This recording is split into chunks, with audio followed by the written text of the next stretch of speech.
Hey there, this is Justin with U-Join Off-Road Colorado. Sending another project home for our new buddy Nate. This is a 2022 E450 Thor Quantum LC25. So haven't done one of these before, but it's pretty cool. It's got a whole side slide on it there.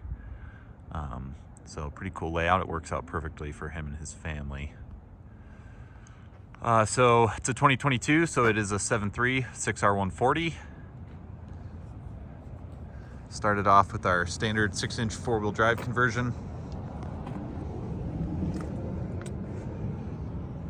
Single Fox 2.0s, custom spec springs.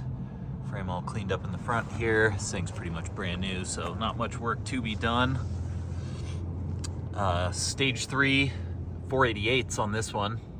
He's got a need to tow, so sometimes we'll bump up to 488s depending on where folks live. But Detroit True Track, of course our new East Coast Gear Supply housing, and then all the Dynatrack goodies from the knuckles out, straight tie rod. Big 14.5-inch brakes. Swapped out the chrome grille for a OEM Ford black fleet grille. Got our FB002 plate front bumper with just a winch in it. The U-joint Agency 6 Fairlead and a Factor 55 Pro Link. Of course, worn shackles, front receiver.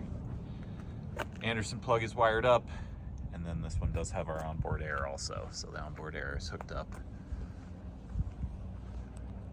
Got Bushwhacker side steps, or Bushwhacker fender flares, and the U-joint side steps.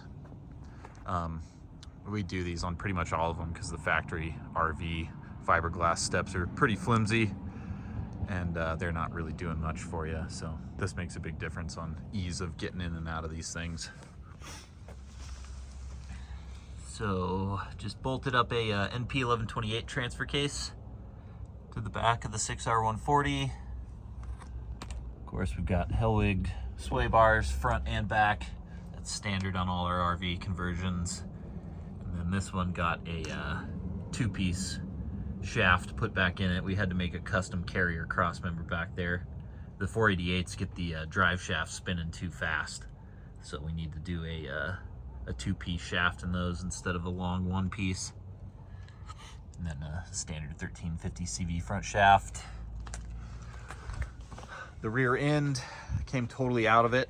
It's a Dana 70 HD. It had 410 gears in it, so we decided to just bump all the way up to 488 while we were doing that. And then it's got an Auburn E-locker in it as well. And then we opted for chromoly axle shafts as well. So wheels and tires, it's our standard American Racing 17x9 in the front.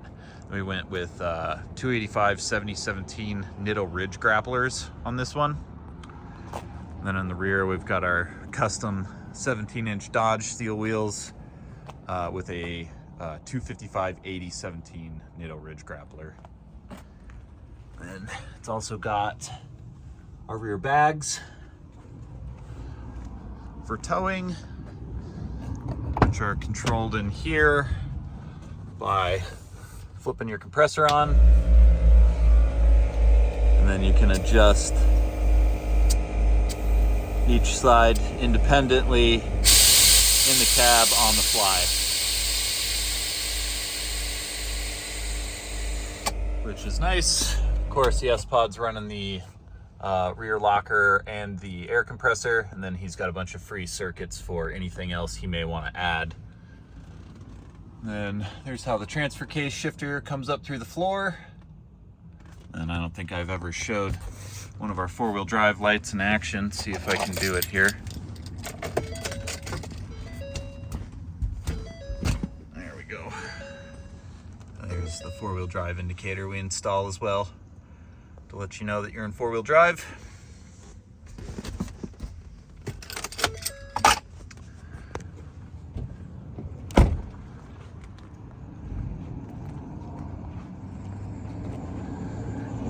And we got a big old monster bumper build on this one. So Nate is a seasoned four-wheel drive E-Series owner. He had a Sportsmobile, still has. I think he's getting rid of it. because he just needs a little more space, but he had a leftover Luminous box and the one-up trays from his Sportsmobile, and he really likes that layout from the back of the Sportsmobile. So we kind of concocted a similar design to put on the back of his motorhome here. So started off around the Luminous box, and we built around that. And then he's got a need to have 2 bikes up high also, because he's going to be towing also. So we had some specs to work around for that. So we made this system that picks up the box for support out here, and it is plenty stout. This thing is rock solid, man. And we made this little closet rod kind of across the front to hang gear on or whatever, and I think it came out really cool. It kind of Sportsmobile-esque, which is kind of suiting. But the thing is sturdy. We went ahead and just built it to the gills. It's all double gusseted everywhere, and so we mount the boxes, so worked out pretty well. And then he really wanted to sneak every bit of storage we could in here, so we got a little open tray back there for him too, tucked in on top of the box. I think it came out great. And then of course we've got our standard black pipe storage, and then you've still got access to all your water fill points. So always, there's a lot more to work around on these things than you think. And let's see here, where's the onboard air on this thing? We've got ports on each side in front of the wheels, and then the onboard air is right over there.